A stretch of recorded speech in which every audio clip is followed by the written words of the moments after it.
Welcome everyone to this month's Intentional Success webinar. Never run out of great people again. Your most important asset isn't people, it's finding them. And we're going to talk about finding people and keeping a strong bench so that you can do more work and never have to tell a good customer, no, we're out of people.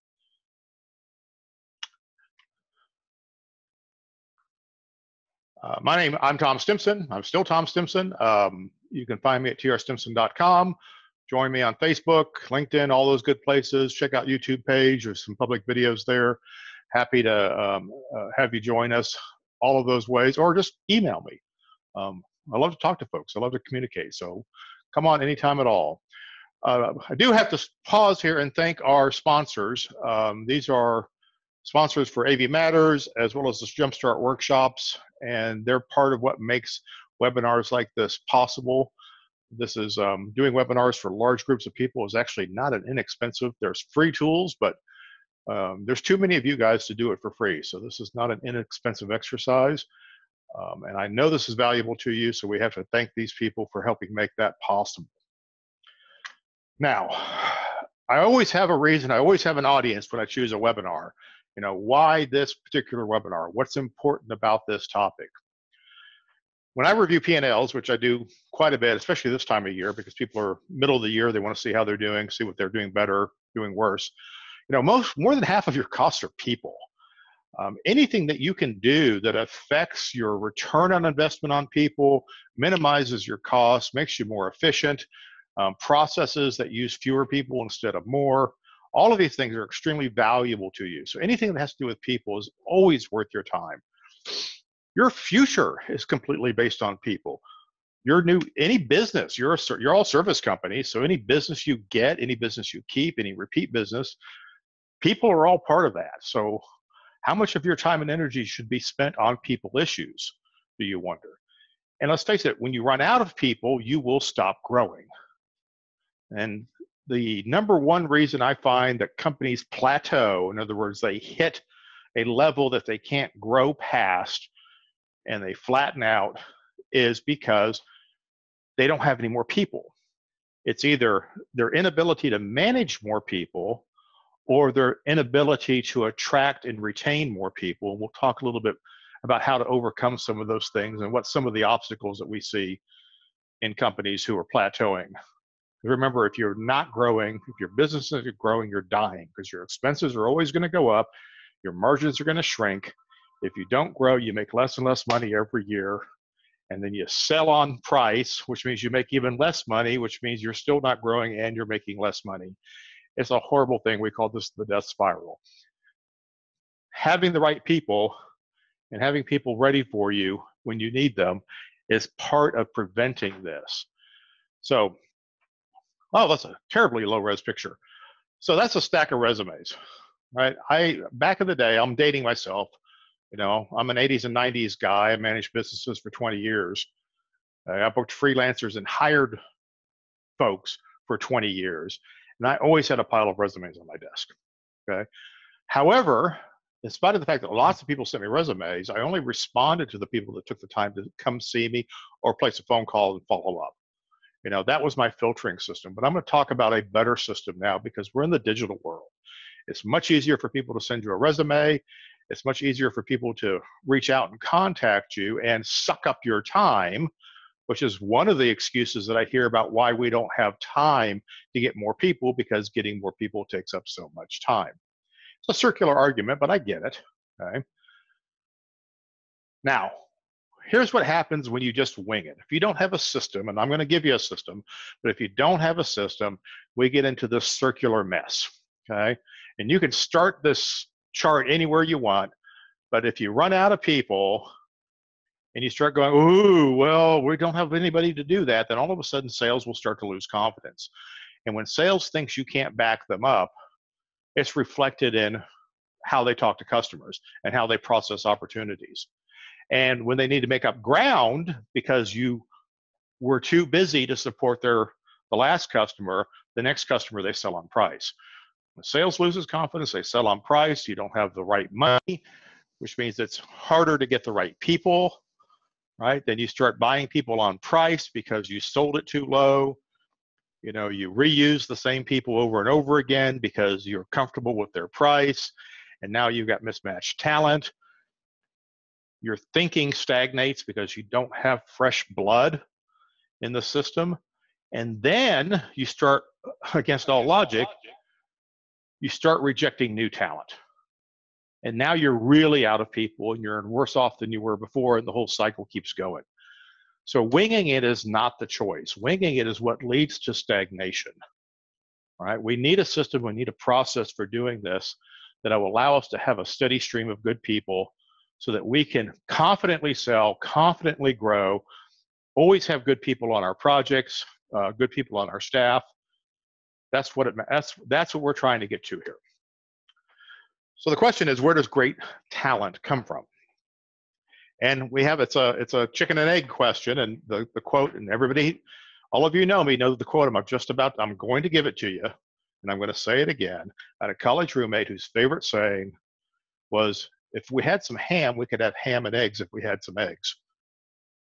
And cultivating great talent is exactly that ham and egg problem, right? Great talent comes from referrals. If you don't have great talent on your team, you don't get referrals. So you need great talent, so you need referrals, but great talent comes from referrals. Chicken, egg, ham and eggs, right? But we can start building up, and you can build up incrementally. You just need to change and think about the workflow of this. Developing talent and having the people that you need to do the projects that you're going to sell and help your business grow is so fundamental to your business. I feel silly actually having to give this webinar. It's like saying you need to know how to count money. It's that important. So what's the workflow? So I haven't actually taught this particular topic before, so it was kind of fun to put this together and say, you know, I've worked with hundreds of companies, and many of you I've worked on bits and pieces of this, but I've never laid it all out in one system this way. So if you're starting from nothing, I'm going to show you what the system looks like. If you're starting from somewhere, you might find some modifications in this system and process that might help you have better results in what you're doing. So there's a workflow to all of this. The steps we need is that we have to evaluate talent, and honestly, you have to do it all the time. Even when you're busy, you need to be evaluating talent. You have to track their availability. This is important, okay? You need people, you need their availability, you need people who will share their availability with you so that you don't waste people's time. This is also important to the workflow because it creates efficiency. It does open up communications, and it does a whole lot of other things in terms of creating community and loyalty with your freelancers in particular and your staff. And then you have to book people appropriately, okay, which is also a problem that happens in stagnant companies, is that we tend to put people who are underqualified into positions because we're comfortable with the person, even though they may not be comfortable in that position. Okay. This workflow also requires that you book much further ahead than you think you should. Now, many of you are going, well, we have no idea what next month is going to look like because we can't get any information out of sales. And I said, all right, I get that. That's a different webinar. But ops can forecast too. And you can do a great forecast. Matter of fact, in next month's Jumpstart Workshop for Operations, we're going to talk, I have a whole module talking about operations forecasting and how we can take all the information that's in front of us, and there is a ton of it, and turn that into a forecast that we can plan, including planning to book crew and how to do that. So book further ahead than you think you can or should. If you're not uncomfortable booking, then you haven't booked soon enough. Okay? Whoever you're working with, you got to pay them on time. You got to treat them like family. So we're going to spend a lot of time talking about how to manage freelancers, develop your freelance talent, but a lot of the same things apply to them that apply to your staff. And then here's the kicker: we got to ask them to recommend others. We need those referrals. You know, part of being in the community, being part of our team, is bringing the right people onto the team. And I measure very often the quality of an individual freelancer by who they recommend. There's a professionalism. There was a lesson I learned very early on in my career. I was working with it was a corporate tour, but the sound guy I was working with was a film guy. He did feature films. He was a sound guy, did feature films for a living. And one of the things he told me, he says, in your career, if you're ever unavailable and you need to recommend someone else for the job, always recommend somebody who's better than you, right? Why would I do that? You know, they'll like them more than they like me. He goes, because the consequences of recommending somebody who's not as good as you reflects worse on you than it does on the person you recommended. That's what people recommend. So we'll talk more about that, but getting these referrals is very, very important to making this whole system work. Now, having said that, 100% of great talent is referral. Now, you're all thinking of exceptions right now. That person you found, you know, the bartender at Chili's that you hired, or, you know, or right off the job, that sort of thing. Yeah, okay, so 99.9% of great talent is referral. But referrals are everything in this business. So pay attention to this and understanding how all of this works to getting us a better pool of referrals. I've already got a question on here, and I will answer questions live as we go if I find the right time to do that. The question is, do you support compensating for referrals? Absolutely not. No, it's part of being, it's just good business. If a freelancer wants a fee or a spiff for doing a referral, to me, that's unprofessional. Now, there are exceptions to that. If I'm running a labor company and I've got a labor pool and I need to find more people who can show up on time and follow directions, you know, the basic criteria, you know, for a stagehand, okay, I might pay for those kinds of referrals. But I'm talking about professional roles, the people that are going to grow your company, not the jobs that you could get through a labor supply or a staffing company, that sort of thing. So thank you for the question. Y'all keep them coming. Let me go through the different workflow things. I'm going to start with the tracking tool. While that wasn't in the workflow, it is part of what makes the workflow work. In this model, the tracking tool is our client, whatever that tool might be. Now, you may use, you know, your rental management software to keep track of people and check availability and do a Gantt chart of projects and who's assigned to what jobs. This is a simple Excel version of that. I love analog solutions for this because I have not seen a software solution that presents it in this way.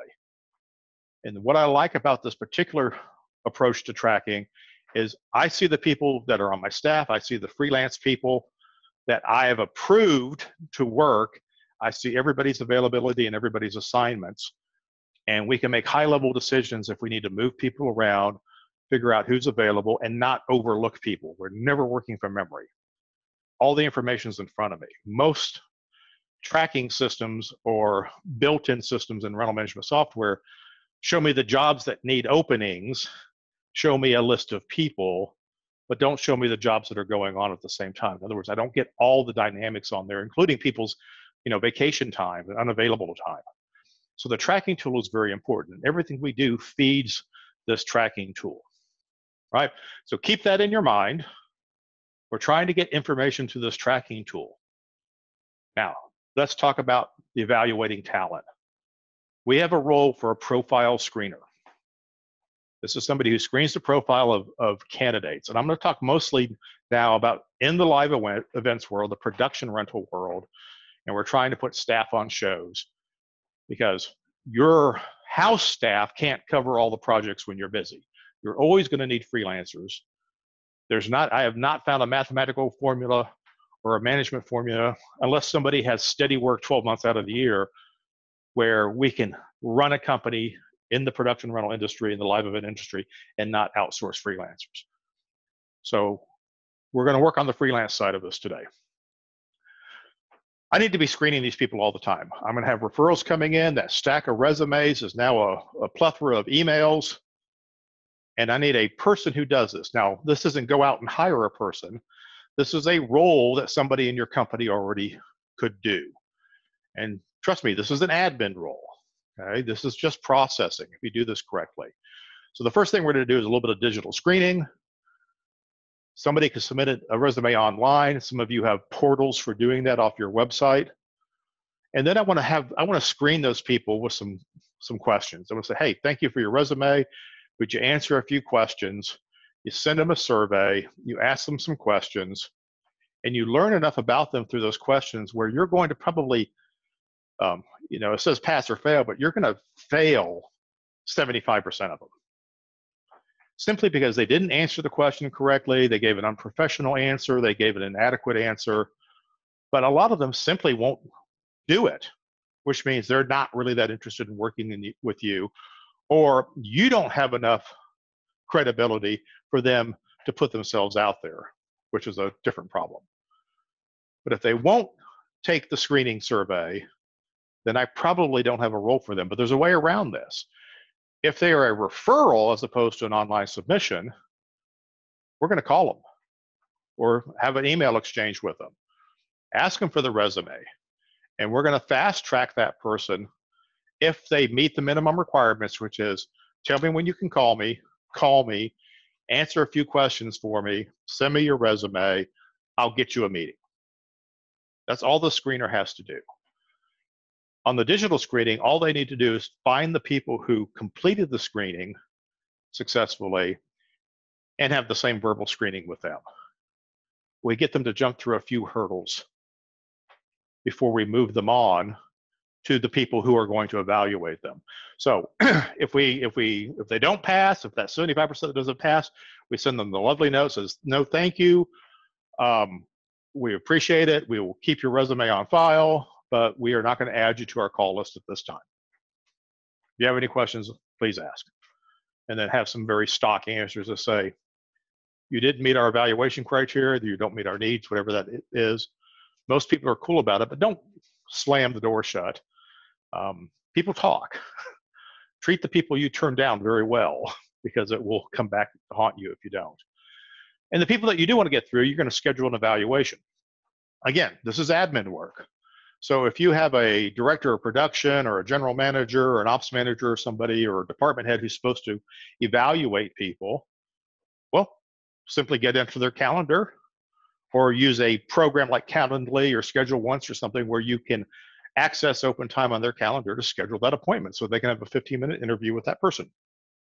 Okay? Once I've scheduled that person, the candidate, to talk to my evaluators, I'm going to send them a little packet saying, here's how, if you're successful, if this goes well, here's how we onboard you. I want you to review this information and be sure and ask your evaluator if you have any questions about it. All right. Most of this can be done by email, quick phone calls to schedule an evaluation.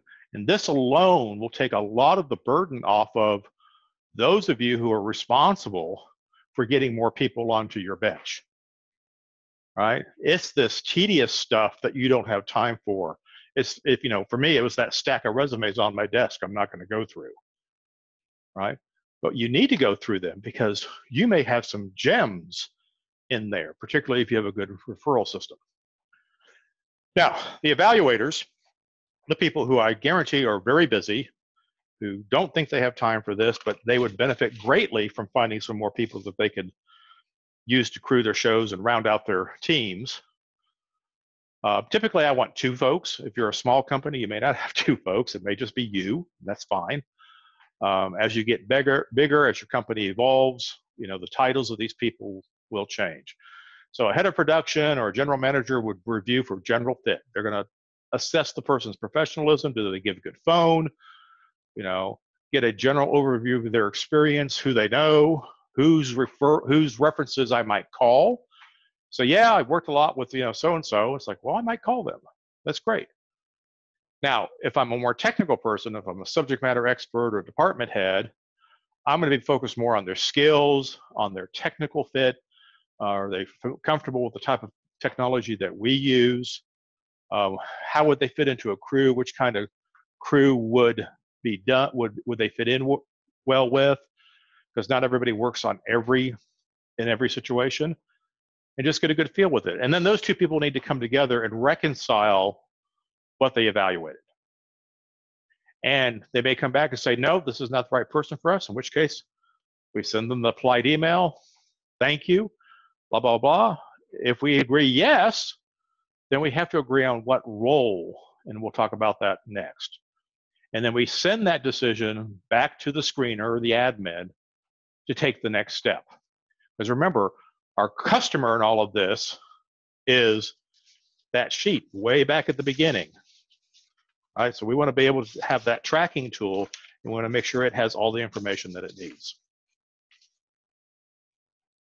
All right, now when I'm assigning skills profiles, I want you to think about the name of the position and the skill level. That's what we're trying to get on here. This is difficult for a lot of folks because a lot of us don't think of it the right way.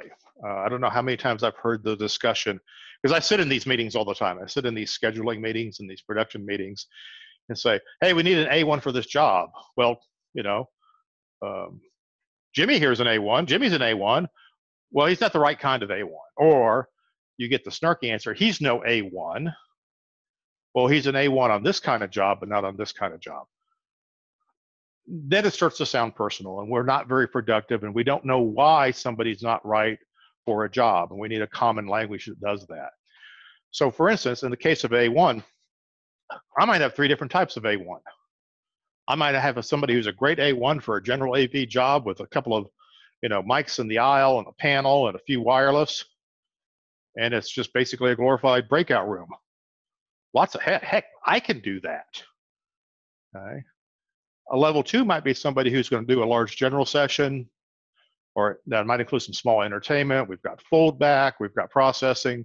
There's a whole bunch more things that might be going on, more complex wireless usage, more complicated queue requirements, being able to run queues and have timing, not to mention the personality of the people at front of house. And then level 3, you know, any size of show, any number of acts, you know, you have to define this, how you apply it within your organization. No 2 companies are going to have exactly the same classification system, but you need this profile because you need to tell your software what this person is and what things they are, because they may be more than one thing. In this profile, we want to make sure we're removing any grudges from the classification of skills. And that's usually, some professional disagreements from 10 years ago where somebody did something to somebody else or made a mistake, and there's no way they could be any good because that thing happened 10 years ago. Work to remove that. That's the kind of thing that keeps your organization from attracting the right people. Remember that back at the beginning when I was going through the circle of what happens when you wing it, one of the things that happens is you reject new talent for non-talent reasons. So the skills profile helps us do that, and having 2 evaluators helps us do that a little bit more efficiently and more wisely. Now, so I've approved, we've evaluated, we screened them, we've evaluated, we want them on board, we want to add them to the tracking tool. What happens next? Well, we let the screener know. They add the person to your database, they put the classification results in there for the skill profile. They add them to the tracking tool. They ask the freelancer for their schedule so they can add that to the tracking tool, so that we don't immediately start asking them for dates when they're not available, because one, that's really unprofessional, and it's a waste of everybody's time, right? So we want to keep track of their schedule. That's part of our agreement. You've got to process them for a W-2, W-4, or W-9, whatever it might be. You know, they've got the HR thing that has to happen. And then the booker, who's a person we haven't talked about yet, or a role we haven't talked about yet, will make sure that they are properly in the tracking tool, and they will introduce this person at the next crewing meeting so we see the new names. Here are the new names on the tracking tool that you need to be aware of, and here's a little bit of their background. Okay? And we might have a little discussion about that at that next meeting, at the next crewing meeting. Now, I'm just going to call it a crewing meeting because you guys call it all sorts of things, production meetings and staffing meetings and show meetings and operations meetings, and some of you, they're sales meetings. You need to have a meeting to work on crewing. If you're crewing in a bubble, if you have project managers all booking their own crew independent of each other, or if you have one production manager that books the crew for everybody, then you're missing the point. You're missing the opportunity to develop your team. You're actually buying into that horrible circle of death by not paying attention. Basically, you're winging it. So we need a certain amount of transparency, and that's the crewing meeting. So the crewing meeting is generally run by a director of production or an owner or a general manager. They own the meeting. They're there to make final decisions. They're there to be the referee. And because the attendees, and look at these attendee lists, you got sales and project managers, department heads, operational representatives, who are all there because they all have a vested interest in how we staff projects. Now, I'll talk about what each of these folks do, but the GM's job is to consider all the recommendations from the people at the meeting and make final decisions. You know, the GM's job is to treat all jobs equally. There are no, we had a saying in my old company, there are no small jobs, just small budgets. The trick in crewing and staffing is to optimize every team you're putting out in the field. And I did this for years. The years I was at Alford, when we'd had, there's probably times where we had, 20 teams out in the field. That was not a need. Sometimes it was a lot more, but having 20 was pretty normal. 20 overlapping events. So we want to make sure that every one of those events has a standalone, self-sufficient crew that will work well together, meet all the technical criteria, take care of the customer, so that we can call this a win. Now, the crewing meeting makes the decisions about who we want to send, and we assign that to a person who I'm going to call the booker, who executes the assignments. The person who makes the calls and does the booking is not the person who decides who books. And there's an important reason for this. If you're getting called by somebody, say, are you available for these dates? If there's nothing to negotiate with them, then they're actually your friend. They're bringing you business.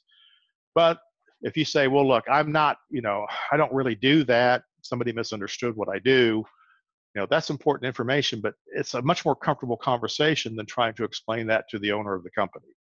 So having a person in this rather neutral booking role is very important.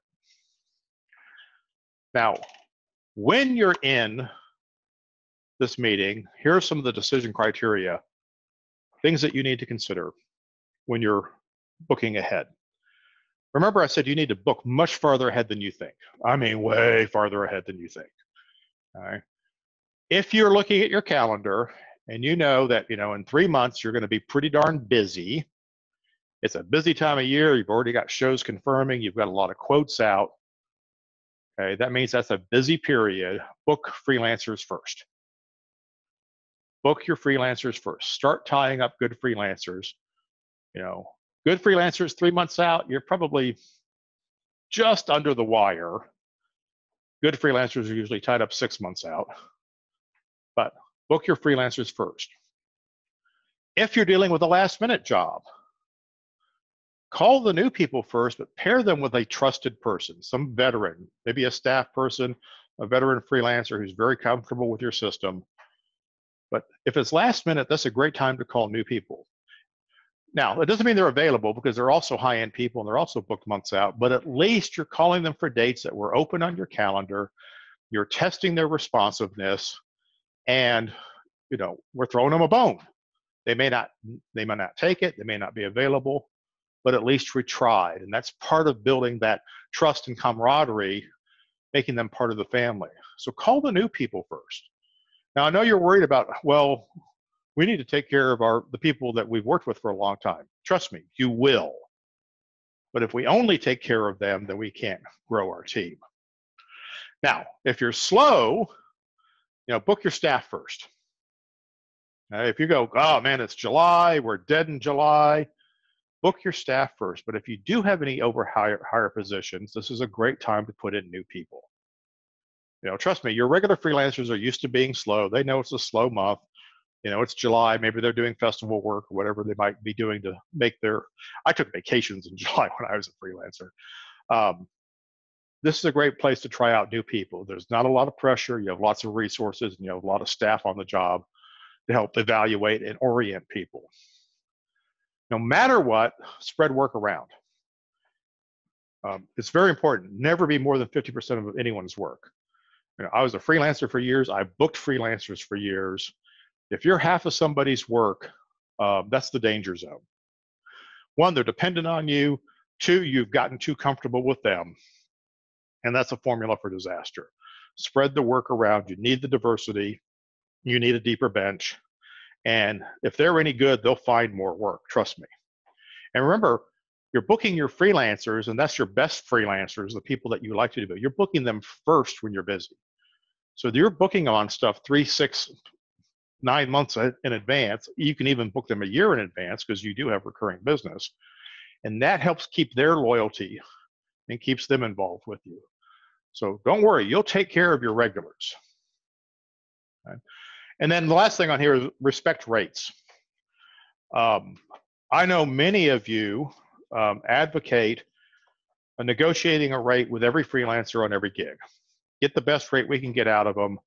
You know, I even see people lowballing freelancers on gigs, and I would say taking advantage of the fact that they might be hungry at that time. Guys, I don't like that. Maybe it's the old freelancer in me, but that's not how I got loyalty out of my freelancers. You know, when I was staffing shows and doing a lot of the hiring and creating the policies for that, I want to know what their rate is. I want to pay that person their rate, and I will call them when I have appropriate work for them at that rate. It's up to me to figure out how to make money. You know, if my sell rate is not correct or adequate, that's my problem, not their problem. I don't want to call up a freelancer and say, hey, I know you normally get $500 a day, but I'm only getting $500 a day from the client, so I need you to work for $300. So basically you're saying, well, I'm stupid. Would you be stupid with me? I don't like that. Now, I know I'm being a little bit harsh. You guys will have your own policies. You'll have your own way of managing this. I'm not against offering someone work, saying, I know your rate's 500. I have this job. It only pays 300. You know, if you don't want those kinds of offers, just let me know and I won't offer again. Okay? That's the conversation you can have. Don't offer inappropriate work for the money. That's not fair. How insulting is it to say, hey, you've been doing this for 20 years, but I've only got this much money. You know, I can hire somebody else. Well, you're hiring 20 years of experience, and that's definitely worth something. So I'll get off my soapbox. Freelancers have been an important part of my life, and my most successful clients who can grow and scale their businesses understand that taking care of these folks is critical. Well, hence our webinar. So let's talk about the roles in the crewing meeting. Okay. So if our goal of the crewing meeting is to put the best crew on all the jobs, right? We've talked about what the general manager does. They even out the resources and they make decisions. You know, they're the referee in all this. The booker advocates for new folks, and they also pay attention to travel. They say things like, you know, he's going to be in Seattle on another gig that week, and then we want him to fly. He'll have to fly to Boston. We don't want to do that. Let's find somebody on the East Coast. That's what a booker can bring to the meeting. A project manager is typically going to advocate for the crew mix, the people that they want to manage, the work they're going to get done, the timeline they're going to get it done in, the types of challenges they're anticipating. That's what they should be caring about. Sales is going to advocate for the scope of work. Here's what I told the customer. Here's what we promised. Here's what they're asking for, right? And then operations is going to advocate for gear flow. Typical example.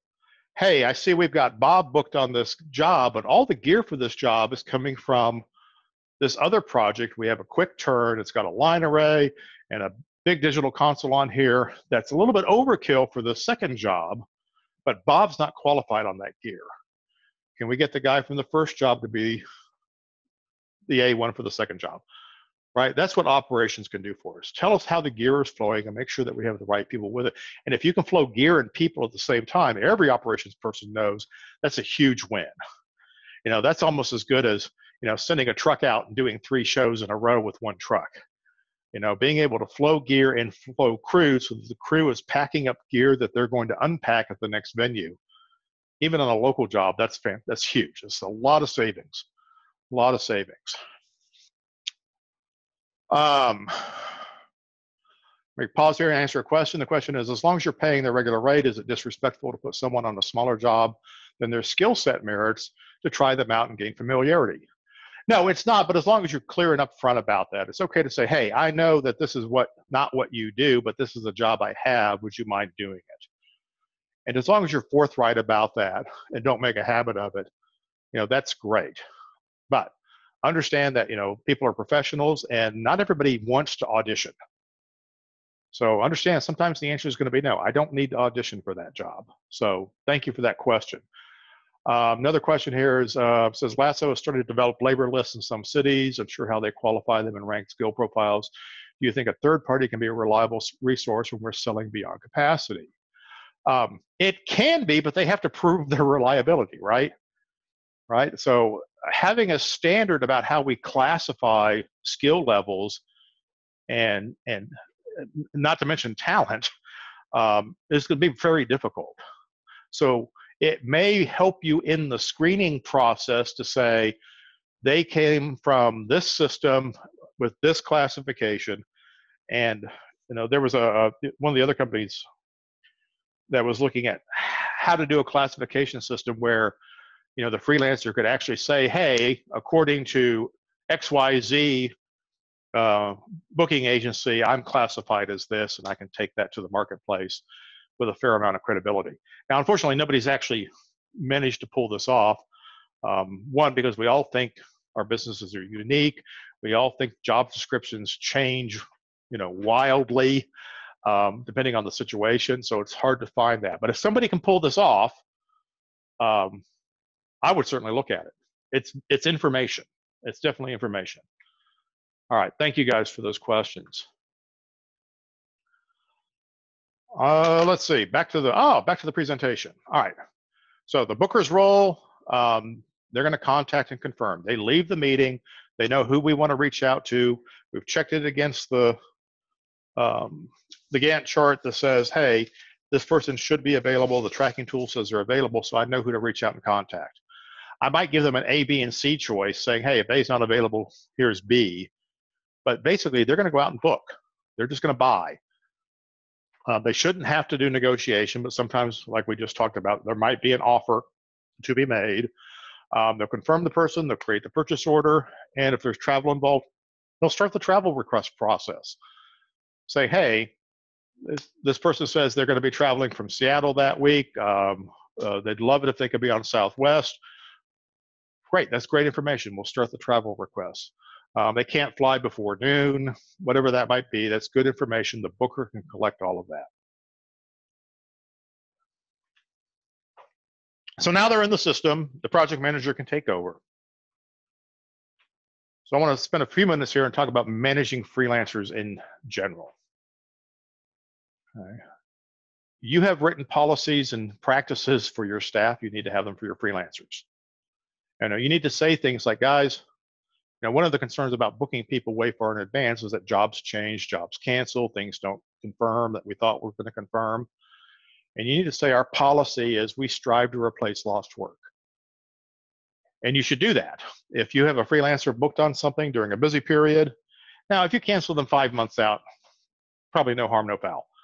But if you cancel them 3 weeks out, you're going to strive to replace that lost work. I have other jobs I can put you on. You were on a 7-day gig. I've got 2 2-day gigs I can put you on. Try and do the right thing for them. And even if you have staff available, if you're busy, your staff's going to get sucked up into jobs. Don't worry about that. If you're really good at this, by the way, this whole process, you can run a pretty big company with a lot less staff. The reason to have staff is that you have steady work for them year round, and you still use a fair amount of freelancers at least half of the year. When you're managing freelancers, you want to define your travel policies, your expense policies, how to get reimbursement, how do you do per diems, all that kind of good stuff. And your staff and your freelancers should operate basically under the same rules. We don't have people on staff so that we can take advantage of them. We have people on staff because some people are better staff people than freelancers, and some people are better freelancers than staff people. So being a staff person gives you a fair amount of security. You've got benefits. You don't have to make as much money as a freelancer, but freelancers don't actually make as much money because they have all these expenses that they have to cover. But we can treat them all the same. We can have them operate basically on the same rules, particularly if you're a company that travels a lot of folks. And if you're going to manage freelancers and be successful at it, you should involve them in departmental decisions. They're part of the department that they work in. They should be involved. They have knowledge. They're experts, right? That's why you hired them. Why shouldn't they bring something to the party and share some of that knowledge? Now, I know many of you believe, and good for you for believing it, but I'm going to burst your bubble, but you believe that you have hired the best people in the business, that you have the best folks. The head of your departments are, tops in their field. And that's sweet, but let's be realistic. There's always somebody better. And very often they're out there in the freelance world and they're willing to share their expertise with you, and they don't need a full-time job to do that. So don't turn away knowledge. Your good people could be better people if you'll burst their bubble and let people into the inner circle. And freelancers are a great, great way to do that. Now, let's get back to what really matters in all of this. Okay. Your best freelancers and staff will almost always be referrals. And while we've talked a lot about hiring freelancers, this is how you find good staff as well. Good staff comes through the referral network. You do find people on job boards. You can hire a headhunter and a recruiter. But the companies that need to do them, the people who are not good destinations to begin with. So if you want to have a pile of resumes and opportunities and people to evaluate, be a company that a good tech will refer another good tech to. Okay. And don't forget that great freelancers often make lousy staff and vice versa. So don't find a great freelancer and try and hire them and think that that's the goal, that is some extended interview. I've had very bad luck converting good freelancers into good staff, and I've seen some very unfortunate instances of good staff failing at freelancing. Not everybody is good at the other thing. I've seen a few people bounce them back and forth a couple of times between staff and freelance roles and get away with it, but they never end up anywhere permanently. At the end of the day, they're probably just better freelancers. Now, so you follow this system, you follow this process, you're looking at more people, you're booking more people on shows, you're getting better at crewing things, you're saying yes more often, you're finding some great folks that you can rely upon, you've opened up the thinking inside of your organization, and you're wondering, is it working? Is this whole thing working? And here's my test. 3 questions. Do the freelancers on your list hold their schedule open until they hear from you? Do they call you and say, hey, I got an offer to do a job in September, but you guys are usually busy in September. What are my chances of having a gig from you? That's the conversation you want to have. If they're on your list, if they're on your tracking sheet, these are people that you want to work with. And you have to figure out, hey, yeah, we're going to be pretty busy in September, right? I'll bring it up in the next staffing meeting. So you go back and you go have the next staff crewing meeting and you say, hey, Eddie called, he's got an opportunity in September, but he'd rather work for us. Do I have something that I can pencil him in on? Okay. That's part of what your booker can do for you at that meeting. They can convey that information with as little bias as possible, please. Another way to know if it's working is if they recommend better techs than they are. If somebody recommends somebody who is subpar or below your company standards, let them know. Let them know right away. Say, hey, you recommended this person. They did not work out. They were not a good fit. And oh, by the way, what were you thinking? And if they do it twice, I'm probably going to drop them off of my list. If they don't understand my company well enough to understand who would work well there, and they're such a poor judge of character, I probably don't want them out in the field managing crews and working in front of my client.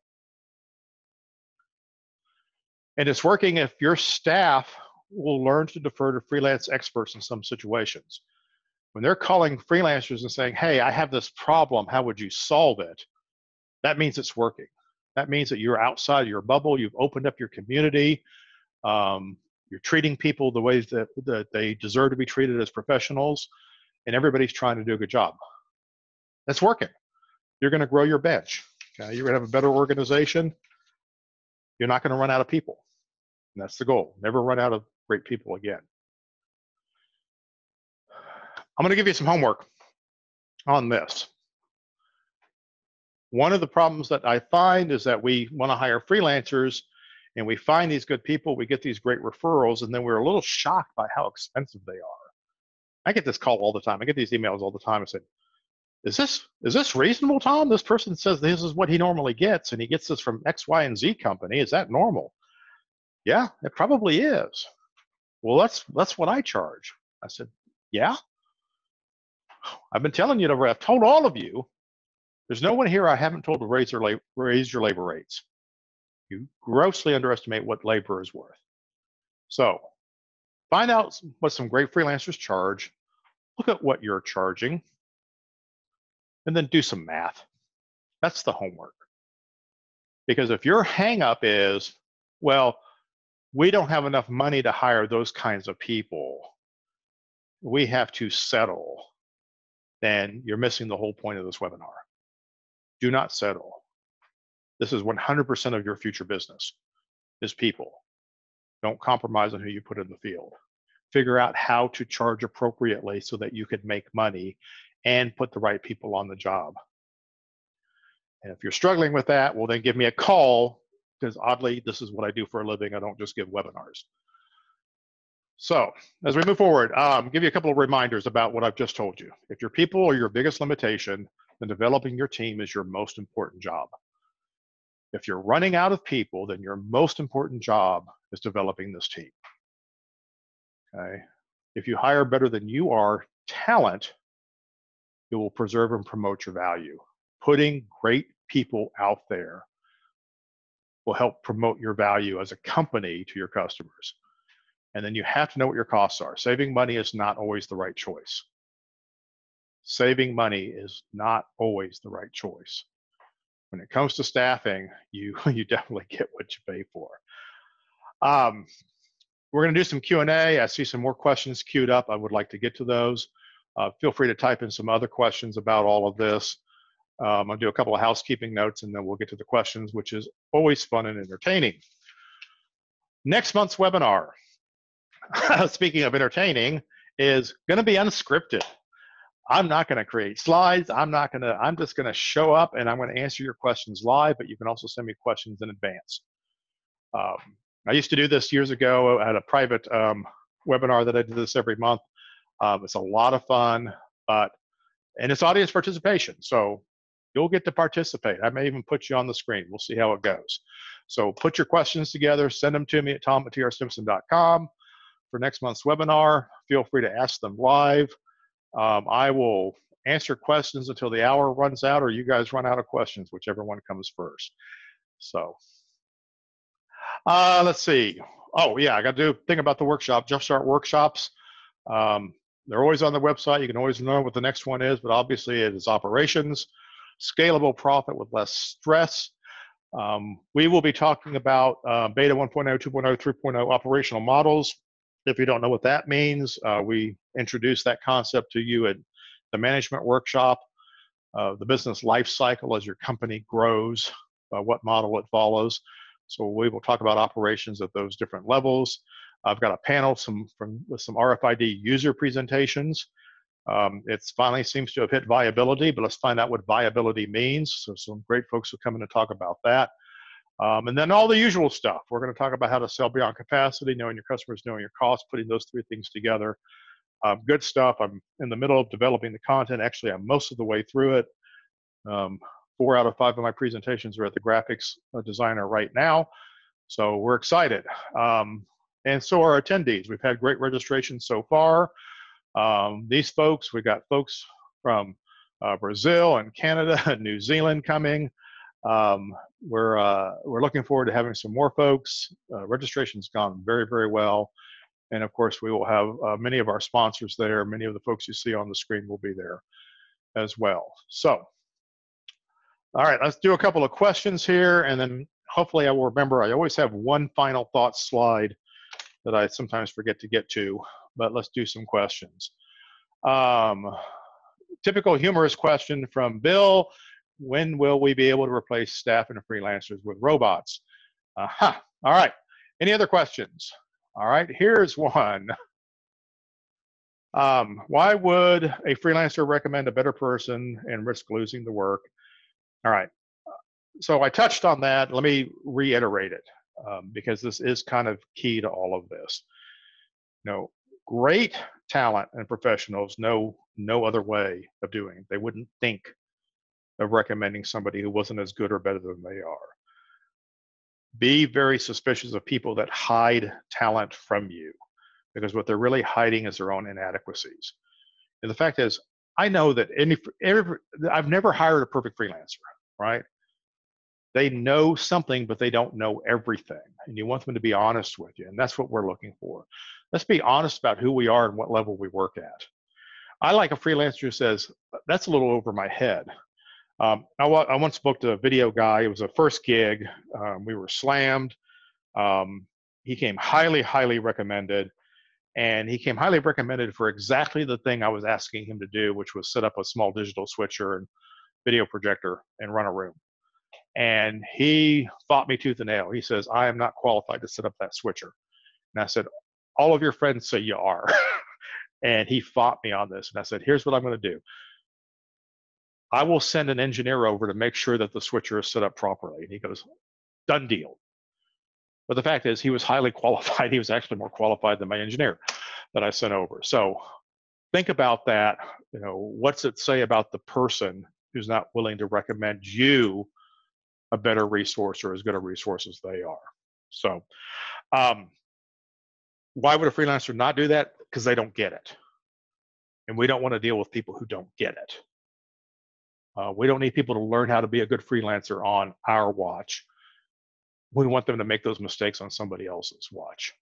Okay. Next question. So my leads want the best jobs for themselves. And this goes on and on and on, but I think we've all been there. You've got some staff technicians. They want to be in on that crewing meeting. They're buddies with the project managers and salespeople.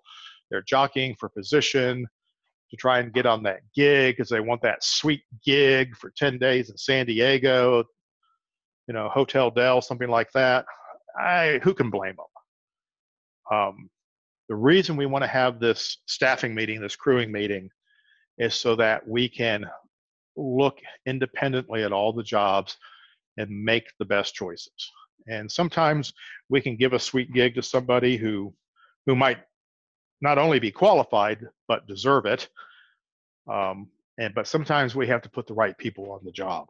So the transparency of this meeting is what helps you convey that. When people see that you're giving due consideration, you're putting the project first, you're putting the job first, and they should, as your team, want the best outcomes for the business, but they actually have to see the process work in order to trust that that's what you're doing and that there's not some sort of favoritism going on. So transparency in this meeting, invite anybody who wants to come to the meeting and sit in to do it. Now, I had some technicians, we'd have technicians occasionally sit in the meeting and it's like watching sausage being made and they just couldn't stand it. They thought we were giving way more consideration to their personal prowess and they were getting credit for everything they'd ever done right whenever we booked them. And sometimes we just booked them because they met the role criteria and they had the dates open, and that's all the consideration we got. And so they never come back to the meeting. They just trust that we're going to do a good job and it'll be okay. All right. Okay. Now I've got to scroll to get some questions. When booking freelancers, would you recommend reaching out for availability if you think a job will book a little farther in advance, but not definite, or once the job is booked, leaving less time in advance? No. You can reach out far. If you have an if, I think a lot of us call it heavy pencil. I can call a freelancer and say, hey, look, I've got a heavy pencil pretty far out, right? And as soon as that changes, I need to let them know. But sooner or later, I've got to put it in pencil or ink, right? and let them know that it'll confirm. But I can put a hold on there. What we might call that, I mean, technically what it's called is a right of first refusal. So I would say, hey, I'm going to pencil in on this. If somebody else offers you a gig, let me know, and I'll update the status of this. And once I commit to you, I'll commit to you, which means if the gig doesn't happen, I'm going to find your replacement work, because that's really the question. So when am I obligated to find somebody replacement work? When the job is confirmed, and then it doesn't happen. So yes, reach out for availability, pencil them in. You know, it's still a purchase order. They're still in the system, but just be aware that there's still an opportunity for them to change their schedule and you to change yours. I hope that answered that question. Okay, how are we doing on time? I got time for another question or two. So we struggle to book new people. Sales wants folks they know. They think freelancers aren't committed. It goes on to talk about how staff people are the only. So there's a mindset out there, and I do battle this, that, you know, somehow staff people are the only people who are qualified to work your gigs, and putting freelancers on a job tells your client that you aren't capable of pulling the job off.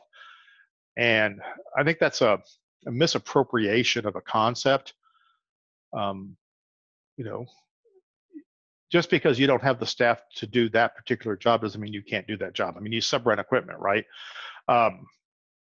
You know, you don't fly your crew on your own airplanes. You know, you buy airline tickets. So you're trying too hard to be insular, and there's no benefit to doing that.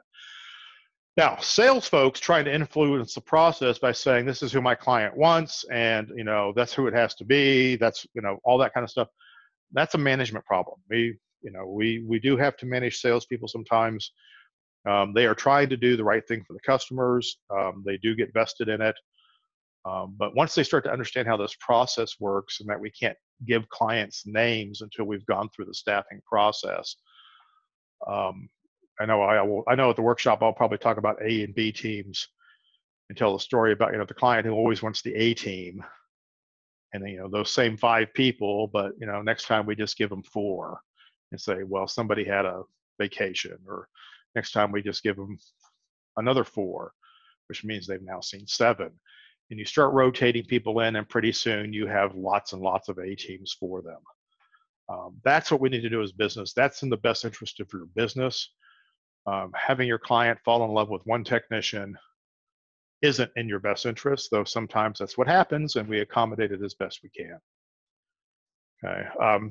Trust me, I have found that freelancers are probably as much or more committed, the professionals, to the success of the event and the success of your company than many of your employees are. So let's think about what's behind that question and try and fix that.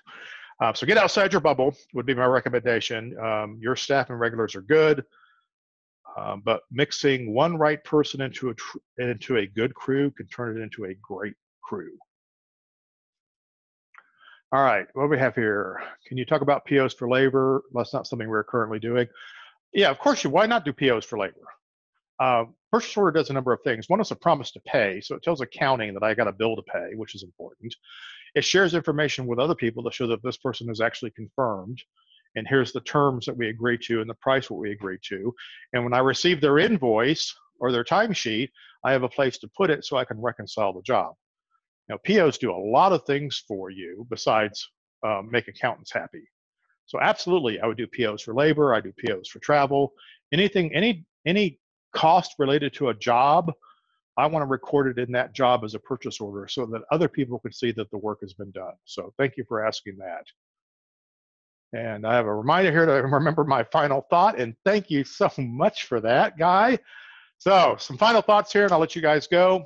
Focus on the most profitable outcome for each project. Remember, not all projects are equal, right? Accept every opportunity you have to stress the system, okay? Take on more jobs, stress capacity limits, hire more people. If this sounds a lot like last month's webinar, it's because it is. We're talking about resources. And remember, dedicated resources like staff are key to profitable growth, but so are outsourcing and freelancers. So no short-term thinking, okay? think long term, book far out. You'll be much happier for it, and fulfill these extra roles that we talked about. You need the booker, you need the screener, you need those processes in there in order to make all of this work. So I see some more great questions here. If I didn't answer your question, just shoot it to me. I'd be happy to talk about it, or I may type an answer to it here before I go. So thank you guys for coming. This is recorded. You can share it, you can review it, and you always know you can reach out to me and schedule an appointment. I'm happy to talk with anybody and answer your questions in more detail, because that's kind of what I do. Thank you, folks. Have a great one.